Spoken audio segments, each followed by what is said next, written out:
మళ్ళీ చెప్తున్నా, మనం చేసిన ప్రతి ప్రార్థన దేవుడు విని మనకు ఆన్సర్ ఇచ్చాడు అనుకో, మనం దేవుని నమ్మినట్టు. మనం దేవుణ్ణి నమ్మినట్టు. మన నమ్మకం, మన విశ్వాసం కార్యసిద్ధి కలిగించి మనకు అడిగిన వాటన్నిటికీ జవాబులు వచ్చినాయి. మనం అడిగిన వాటికి జవాబులు రాకపోగా దెబ్బ మీద దెబ్బ తగులుతున్నట్టు, ఏబు ఇంట్లో కలిగినట్టు వరుస శ్రమలు కలిగినాయి అనుకో, దాని అర్థం ఏంటో తెలుసా?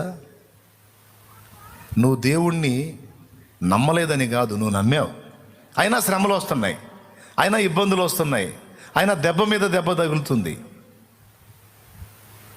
ఎందుకని? నేను దేవుణ్ణి నమ్మక ఇట్లా వస్తుందంటే, లేదు నమ్మావు.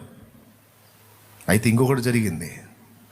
నువ్వు దేవుణ్ణి నమ్మటం సంగతి అటుంచి, ఇన్ని పరిశోధనలు నీకు వస్తున్నాయి అంటే నిన్ను దేవుడు నమ్మాడు.